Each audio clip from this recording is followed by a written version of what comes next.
It's the Old Republic. It's that game that's replacing Star Wars Galaxies.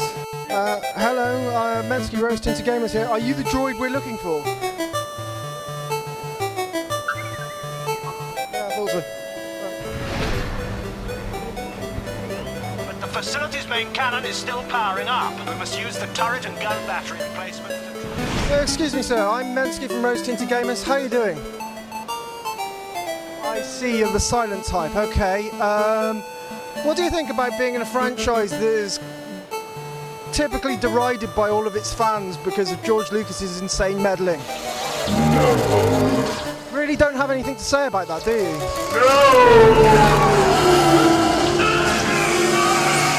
No. We're here with Daniel Erickson, lead writer of Star Wars: The Old Republic.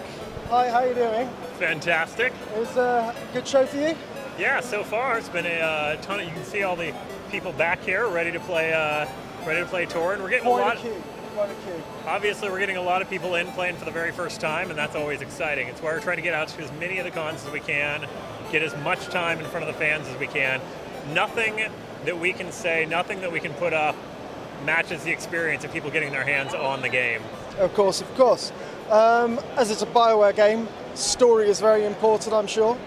Absolutely, and that's one of those things that, again, we say, and people, it's hard a lot of the times, especially if people are MMO fans and not traditional RPG fans, to kind of understand how we would bring those two things together.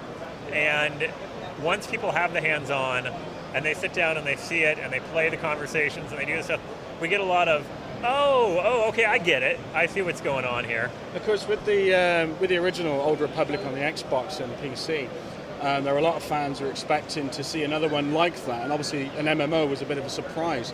I mean, and I think, to be honest, a few fans were a little bit disappointed it was an MMO. What have you done to sort of draw those fans in and say, hey, look, it's the same thing, it's just on a bigger sort of scale? You know, what have you done to sort of bring those fans in?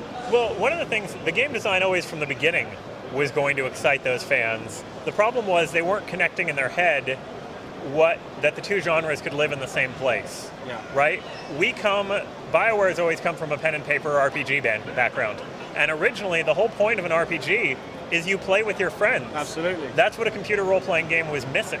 Yeah. So this has, just chapter 1 of one of the 8 classes is longer than an average playthrough of the entire original Knights of the Old Republic. And if you hate the idea of it being an MMO, you can play through the entire game solo. Oh, right. Okay. All right? You could play through 8 classes, each with a full Star Wars trilogy, so each with 3, if you want to think of like 3 KOTOR's worth of content. Like, you play through this thing is bigger than all of the RPGs we've ever done, and you could just ignore everybody else. You could have the world's largest ignore list. Just pretend nobody else is there. So every quest that you can actually do, you can do with your friends? Yes, anything you can do in the game, you can do with your friends, and that's the thing. We wanted to make it so for the guy who wants to play solo, you can do all that stuff. What we're hoping for is for like those hardcore sort of, solo RPG guys, they're going to come in and then we're going to tempt them over into multiplayer, right? Because there's a ton of great multiplayer content, and even the solo content is way more fun when you're doing it multiplayer. When you're doing the world quests and you're in the dialogue things, and the smuggler has different dialogue options than you do, and all of a sudden he's trying to flirt up the NPC quest giver that you're like, what are you doing? It really brings a great piece there, and obviously the more people are playing together, the more community bond you get, the more people stick around, and the better the experience becomes. From a technical standpoint, this is the first MMO to feature speech throughout for every character, every NPC. It's what kind of a mammoth task? I mean, how did you sort of approach that? That one was pretty scary. Lucas has done all the VO, and they were amazing about it. They said, okay, AAA or nothing, and they started right from the beginning. They opened up studios all over the world, and it was a worldwide talent search, especially for the 16-player classes, which are the 16-player male-female, right? 8-player classes. Those were our actors that were super hard. And then we've got over 40 companion characters. Very early I said, okay, I want to hit the old Star Wars 1970s movies, so I want the Empire to be British. Right? I noticed that. Yeah. I noticed that. So, one of the things is later we see the accents mixed, right? But we know historically, at some point, both of these two groups are going to meld, right? There is no Empire in the later days. So I said, okay, so which parts are from the Empire originally and which parts aren't? I want an accent that sets them apart instantaneously.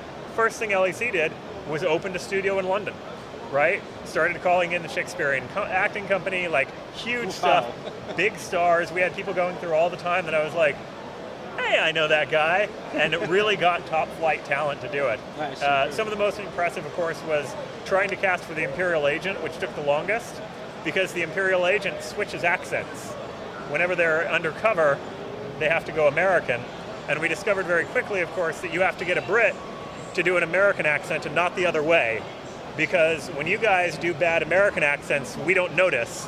When we do bad British accents, We notice. Oh my God, yes, do the fans get angry.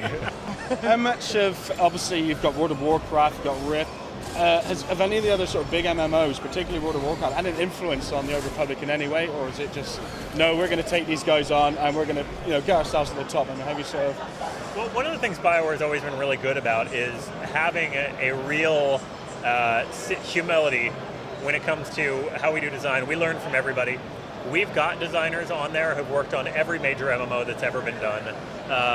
They're great, especially for warning us about rabbit holes that have already been tried, right? Features that as a player, you're never going to know that that game tried that. But we're like, oh, we've got a great idea. And then somebody will go like, actually, we did that on this other game and it was really, really bad. And here's why. And we're like, oh. I noticed you've got a couple of Star Wars Galaxies alumni on your team. We've got people from pretty well every MMO that's ever been launched. And a whole bunch that never did get launched. Right, so right back to like Anarchy Online, you got guys from that, and you've got EverQuest. And... Yeah, well, Damien, who is our lead systems guy, was the lead designer on Meridian 59. Right? Like, we've got guys all the way back. So, I mean, this project sort of spilled outside of BioWare, and it's become this huge sort of mishmash of all these people in the industry trying to make it the best game it possibly can then. Well, the first thing that you did, so when we first came down to seed the project, it was James Olin, who's obviously, was the lead designer of the Baldur's Gate series, Neverwinter Nights, Knights of the Old Republic, Dragon Age Origins. He came down with me and Emmanuel Lashini, who's going to be the lead tech design guy. And then we started looking around for the best and the brightest in the biz, right? You don't go in and say, here's a genre of game we've never made. I figure we'll probably just be better than everybody, Yeah. Like, you go out there and you have to, it's why we came to Austin. Austin is really the place where so much of the online talent is. And then we started cherry picking. We did hundreds of interviews and looked for the top designers everywhere and people who were going to be able to match the BioWare feel, right? Who were going to be able to culture match and wanted to do the kind of games we wanted to do. Excellent. At this point, all of the content is in the game. Everything is up. It's just polish and bug fix. Okay, is there a release date for the Old Republic yet at all? Or any kind of rough date? Well, the nice part about it is the rough date is getting a much smaller window, right? It's still 2011. We have not changed. Will you be having an open beta beforehand, or? Probably not an open beta as people think about it. This game has more people signed up for testing than most people would have, than most games in history would have wanted as, subscriber rates. So, I'm certainly signed up. An open beta would just kind of be destruction. We're doing some very, very large testing weekends in September, and we're going to continue to do those where we bring in tens of thousands of people. But it's in a limited thing, and it's basically, hey, everybody, come crash our servers. Which has not happened yet. Well, I suppose we can wrap that up. Thanks very much, Dan, talking to us. And best of luck. Really, we're all looking forward to it. So, thank you. Great stuff, and thanks for your time. Appreciate Absolutely. it. Absolutely.